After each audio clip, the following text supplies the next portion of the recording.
U.S. Defense Secretary Pete Hegseth says that the Pentagon will cut Senator Mark Kelly's retirement pay. Kelly and 6 Democratic lawmakers took part in a video reminding U.S. service members of their duty to refuse illegal orders. The Democrats were accused by both Hegseth and President Trump of, quote, seditious behavior. Kelly is a retired Navy captain who served during Operation Desert Storm. Hegseth wants to cut his pay and reduce his retirement rank. Kelly says that he plans to fight the action.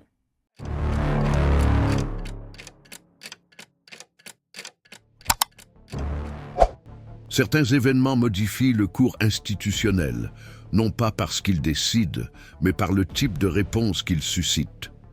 Au cours de la deuxième semaine de janvier 2026, les dirigeants du département américain de la Défense ont annoncé, lors d'une conférence de presse conjointe avec le cabinet juridique de la présidence, qu'une enquête officielle serait ouverte contre le sénateur Mark Kelly, soupçonné d'avoir enfreint les dispositions du Code uniforme de justice militaire. La motivation exprimée était la participation du sénateur à une courte vidéo, diffusée à la fin de l'année précédente, dans laquelle il affirme que les militaires ont le droit de refuser des ordres illégaux. Bien que cette déclaration reprenne un principe consacré dans le Code même qui sert aujourd'hui de base à l'enquête, les répercussions politiques ont donné à cet épisode une tournure atypique. L'annonce de l'enquête a été précédée par des déclarations publiques du président Donald Trump et de présentateurs alignés sur sa stratégie qui ont suggéré que Kelly devrait être jugé pour insubordination et, dans certaines déclarations, même exécuté.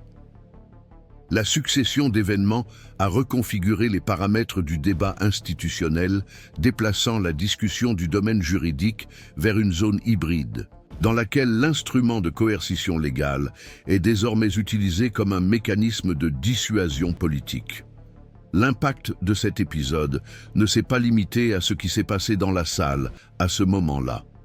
L'ouverture de l'enquête, même sans garantie qu'il y aura des développements formels, fonctionne déjà comme un vecteur d'intimidation. Le fait qu'un parlementaire élu, ayant une carrière militaire consolidée et une fonction active au sein du comité des forces armées, soit formellement interrogé pour avoir répété une règle interne des forces armées, crée un précédent qui met à rude épreuve les limites de ce qui peut ou ne peut pas être dit par les membres du pouvoir législatif sur les questions de doctrine militaire. La subtilité de la stratégie adoptée ne réside pas dans sa force coercitive immédiate, mais dans le message qu'elle envoie. Dans certaines circonstances, mentionner publiquement l'obligation de refuser des ordres illégaux peut être considéré comme un comportement passible de sanctions disciplinaires. Il s'agit d'un repositionnement de règles précédemment acceptées comme consensuelles. Et ce changement ne se produit pas dans le vide. Il s'inscrit dans un contexte de reconfiguration rhétorique, dans lequel le rôle des forces armées redevient un sujet de controverse politique explicite. Le degré d'anomalie institutionnelle de ce mouvement s'amplifie lorsque l'on considère l'origine de la phrase en question. Le droit et le devoir de refuser des ordres illégaux figurent non seulement dans les directives internes de la hiérarchie militaire, mais aussi dans des textes publics tels que la Constitution, les déclarations du département d'État et même une plaque permanente dans les académies de formation des officiers. En reprenant cette directive, le sénateur n'a pas émis de jugement de valeur ni contesté la chaîne de commandement en vigueur. Malgré cela, la réaction institutionnelle a été menée en un temps record, avec la participation directe de certains secteurs du service juridique présidentiel et le soutien explicite de porte-parole du parti. Ce type de réponse suggère que ce qui est en cause n'est pas le contenu du discours, mais le contexte dans lequel il s'inscrit. Et c'est précisément ce contexte qui rend cet épisode exceptionnel.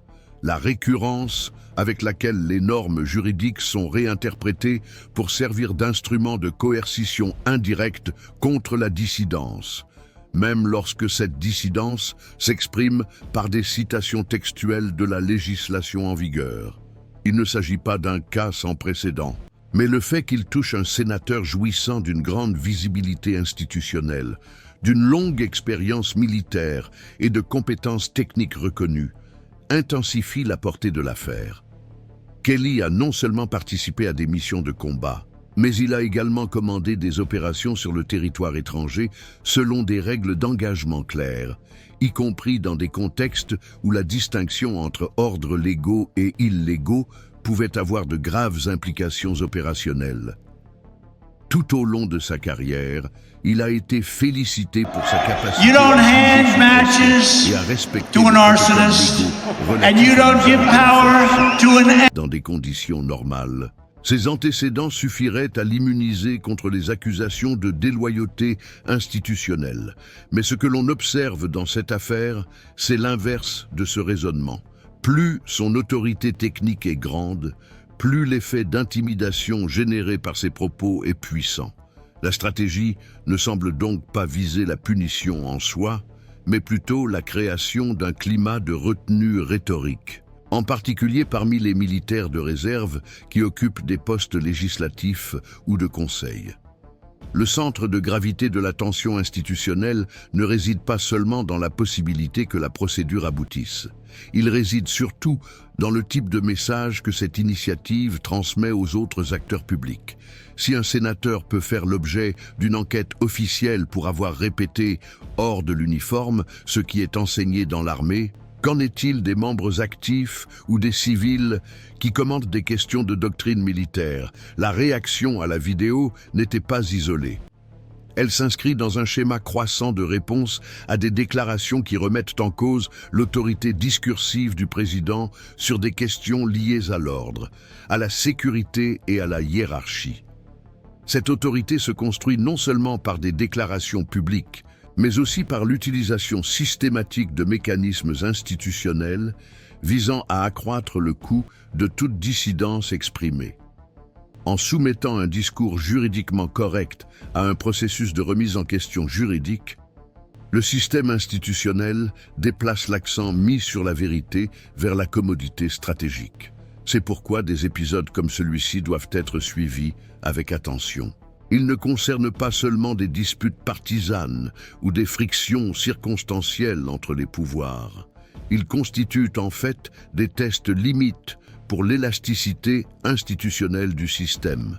Et même s'ils n'entraînent pas de sanctions formelles, leurs conséquences sont perceptibles dans les zones grises de l'autocensure, de l'hésitation et de la redéfinition des limites de l'acceptable. C'est sur ce terrain que se dessinent les contours des cycles politiques futurs, et c'est aussi pourquoi il est essentiel d'observer attentivement ces signes pour ceux qui suivent la politique institutionnelle du pays. Si vous appréciez les analyses qui relient les faits à leurs impacts institutionnels plus larges, cette chaîne suit les coulisses avec un regard attentif et sans détour. C'est dans ce contexte que la réaction institutionnelle à la vidéo du sénateur Mark Kelly doit être analysée, non seulement comme une réponse à un acte isolé, mais aussi comme faisant partie d'un processus plus large de redéfinition du rôle discursif des forces armées dans la politique contemporaine des États-Unis. La mobilisation du Code uniforme de justice militaire contre un parlementaire de la réserve met en tension un point sensible du système. Dans quelle mesure les normes conçues pour maintenir la discipline hiérarchique entre les militaires en service actif peuvent-elles être étendues ou réinterprétées pour faire taire les manifestations politiques qui remettent en cause la légalité même de la chaîne de commandement? La question n'est pas purement rhétorique. Elle trouve un écho dans les avis divergents d'anciens membres du département de la Défense, dans les analyses de juristes spécialisés en droit militaire et dans des documents archivés au comité de surveillance du Congrès.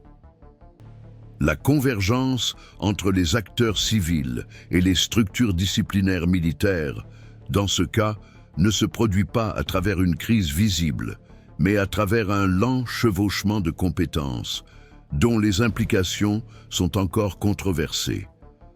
À partir de là, l'épisode renvoie à des précédents peu connus, mais institutionnellement pertinents. En 2021, pendant la transition présidentielle, des mémorandums internes du ministère de la Défense ont circulé entre les unités opérationnelles, réitérant que l'obéissance aux ordres doit être compatible avec la légalité constitutionnelle, une formulation qui, bien que générique, visait à anticiper d'éventuelles tensions en cas de déploiement abusif de troupes sur le territoire national. À l'époque, ces documents ont été traités comme des instruments de contention et non comme des directives opérationnelles pour des scénarios. La différence, aujourd'hui, est que la même logique est activée de manière inverse. Au lieu de protéger les limites de la légalité, les instruments juridiques sont désormais utilisés pour remettre en question la légitimité de ceux qui les réaffirment.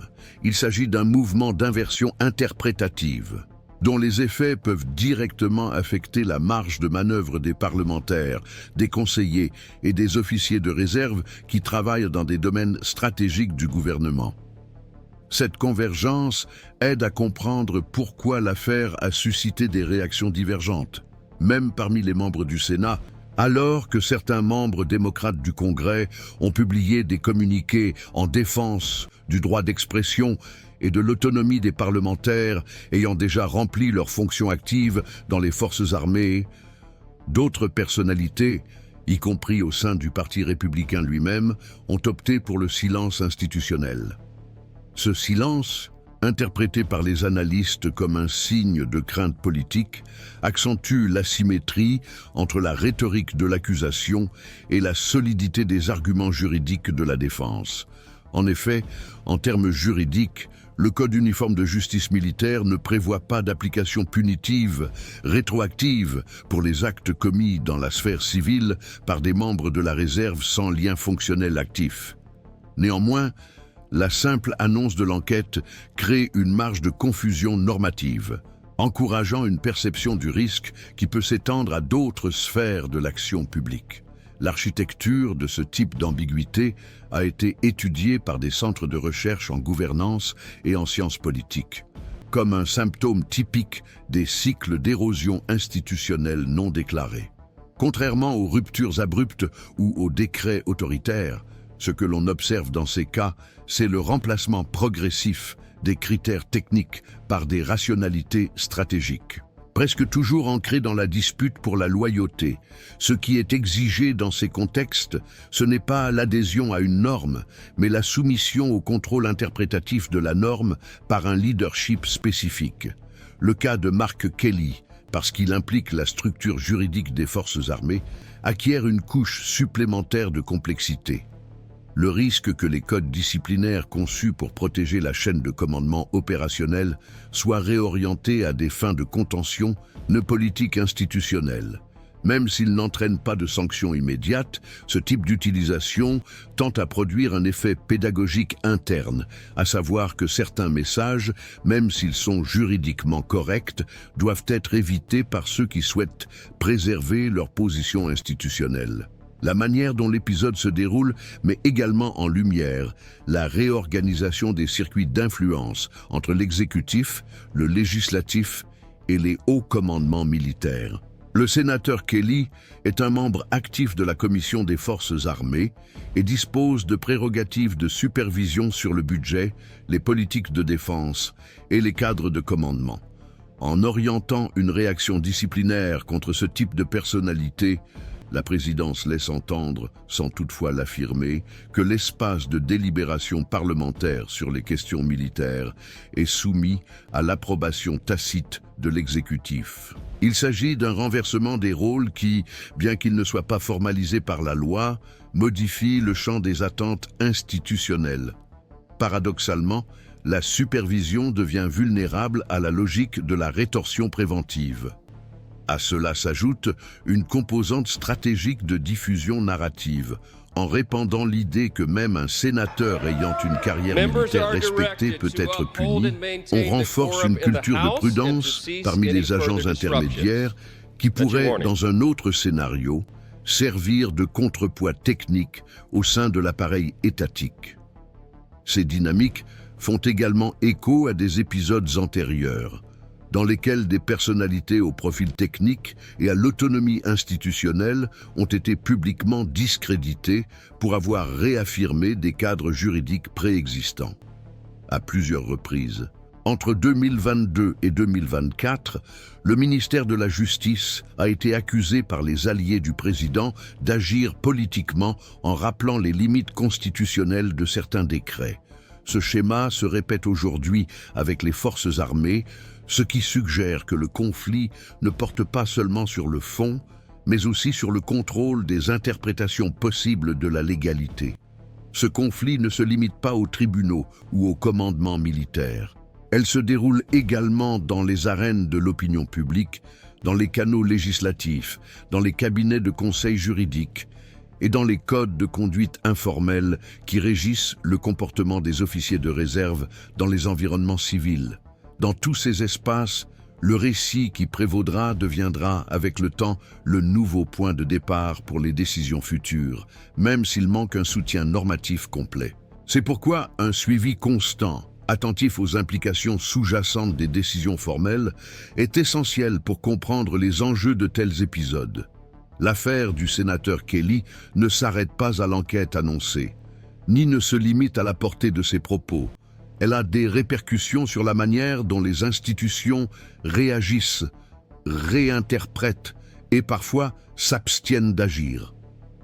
Des analyses comme celle-ci continuent de suivre non seulement les événements, mais aussi la manière dont ils s'enchaînent, se développent et se normalisent, toujours à partir du système et non de la surface. Les interprétations sur le véritable poids institutionnel de l'épisode impliquant le sénateur Mark Kelly restent ouvertes et, au lieu de converger, semblent s'éloigner encore plus à mesure que de nouveaux acteurs se penchent sur l'affaire. Pour une partie importante de la communauté juridique, ce qui se passe actuellement ressemble moins à une véritable procédure disciplinaire qu'à une opération de pression politique soigneusement orchestrée. Dans cette optique, même si le Code uniforme de justice militaire contient des dispositions qui, en termes abstraits, peuvent être invoquées pour enquêter sur les comportements attribués à des officiers de réserve, l'esprit du système a été conçu pour le milieu du service actif, où il existe un lien opérationnel immédiat, un devoir fonctionnel continu et une intégration sans équivoque dans la chaîne de commandement. Dans cette optique, un sénateur en exercice, même s'il a une formation et une carrière militaire, ne serait pas en mesure d'être qualifié de contrevenant disciplinaire pour avoir fait référence publiquement à des normes ou pour avoir soutenu une opinion sur un sujet stratégique. Dans ce cadre, le discours serait compris comme une expression légitime dans le cadre des prérogatives législatives et de la liberté politique protégée par le régime constitutionnel. Ainsi, pour ce courant, la voie la plus probable est une clôture sans conséquences matérielles, mais avec une répercussion symbolique importante, car l'objectif ne serait pas de produire une punition, mais de créer un environnement de prudence et d'embarras. À l'inverse, certains analystes considèrent cette affaire comme un test institutionnel, dont l'ambition est plus grande qu'il n'y paraît à première vue.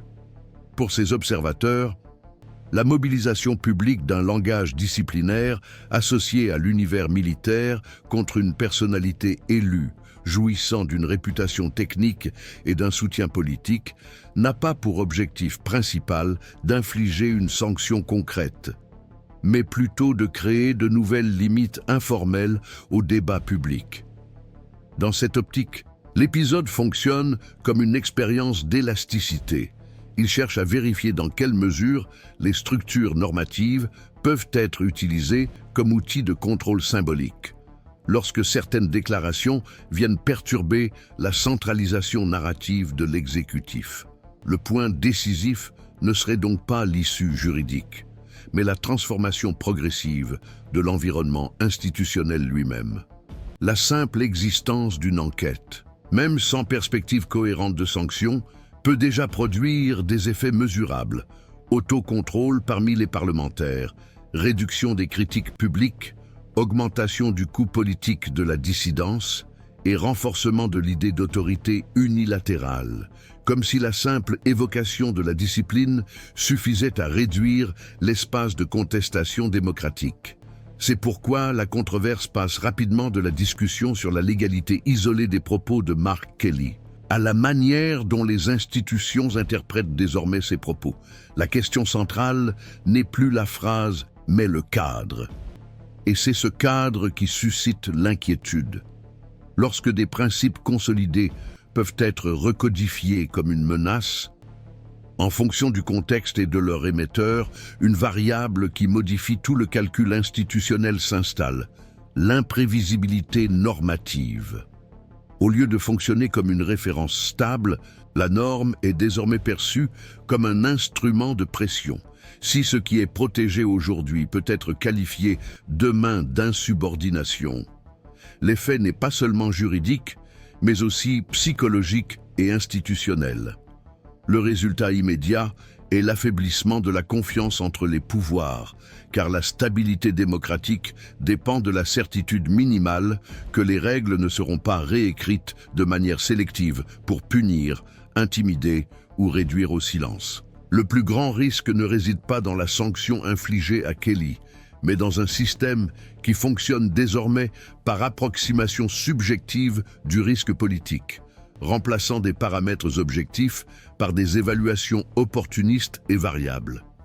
Parmi les constitutionnalistes qui suivent le développement de cet épisode, il y a également une perception croissante qu'il s'inscrit dans un mouvement plus large de reconfiguration du rôle symbolique des militaires de réserve dans la sphère publique.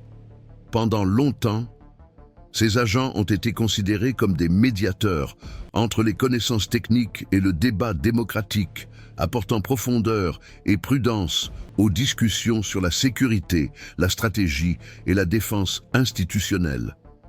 Aujourd'hui, sous le poids de ce type de conflit, il semble y avoir une tentative de convertir la réserve en un territoire disciplinaire, même lorsqu'elle n'est pas intégrée au commandement actif. Cette condition hybride devient très fonctionnelle pour les stratégies de contention, car elle crée des zones d'interprétation où il n'y a pas de consensus consolidé. N'étant ni pleinement civile, ni pleinement opérationnelle, la réserve peut être traitée comme une cible commode lorsque l'objectif est d'augmenter les coûts et de réduire la liberté d'expression, sans assumer ouvertement une restriction directe de la parole parlementaire. Au niveau institutionnel immédiat, l'incertitude demeure. La commission d'éthique du Sénat suit l'affaire avec réserve et discute en interne de la nécessité d'un geste public, réaffirmant la prérogative des parlementaires de débattre de questions stratégiques, y compris celles qui touchent aux structures militaires. Dans le même temps, au sein de l'exécutif, des voix liées aux services juridiques suggèrent que l'enquête remplit déjà sa fonction par sa simple existence, indépendamment de sa poursuite. Parallèlement, des organisations indépendantes, axées sur la gouvernance civile et militaire, travaillent sur des analyses et des rapports qui interprètent cet épisode comme un risque institutionnel, en particulier dans un contexte préélectoral, où l'incitation à l'utilisation instrumentale des mécanismes normatifs s'intensifie. Même sans effet formel contraignant, ces initiatives renforcent le sentiment que l'affaire ne se limite pas à un épisode ponctuel et qu'elle est déjà entrée dans le champ plus large du débat sur les frontières. Où s'arrête le débat politique légitime et où commence l'utilisation sélective de la discipline comme outil de contention? La controverse s'étend également à l'extérieur et atteint les cercles internationaux où des spécialistes du droit constitutionnel comparent cet épisode à des modèles observés dans des démocraties soumises à des tensions institutionnelles. Dans ces débats, cette affaire devient un exemple de la manière dont les structures internes peuvent produire des effets de limitation politique sans recourir à des mesures ouvertement autoritaires. La singularité réside dans la sophistication de la méthode. On ne décrète pas d'exception, mais on manipule l'interprétation. On n'interdit pas le discours, mais on en augmente le coût par des menaces formelles et une exposition publique. Le résultat peut être le même que celui observé dans des contextes moins transparents. Contention indirecte, peur diffuse et recul progressif de la critique institutionnelle. Jusqu'à présent, le Sénat n'a pas donné de signe de réaction formelle cohérente. La plupart des pairs de Mark Kelly restent silencieux, et ce silence, loin d'être insignifiant, fait désormais partie intégrante du problème, car l'absence de réponse réduit le coût politique du précédent. Et le précédent, lorsqu'il est accepté sans résistance, a tendance à se répéter. C'est dans ce type de transition discrète que se définit l'atmosphère institutionnelle du prochain cycle. C'est pourquoi, même sans issue immédiate, l'épisode reste ouvert non seulement en tant que procédure, mais aussi en tant que symbole. Ce qui déterminera son impact, ce ne sera pas seulement son archivage ou sa continuité, mais la manière dont ses conséquences seront absorbées, contestées ou normalisées par les acteurs du système au cours des prochaines semaines. Et c'est précisément parce qu'il révèle ce mécanisme interne d'adaptation institutionnelle que ce cas mérite d'être suivi. De telles situations se résolvent rarement par de simples déclarations ou des gros titres. Elles se décident par l'occupation des espaces, la tolérance au précédent, la volonté de résister ou de reculer, et la manière dont les institutions ajustent leur conduite face à des risques fabriqués. C'est pourquoi rester attentif à ce qui va se passer n'est pas un détail secondaire, mais un élément essentiel pour comprendre ce qui est réellement en jeu.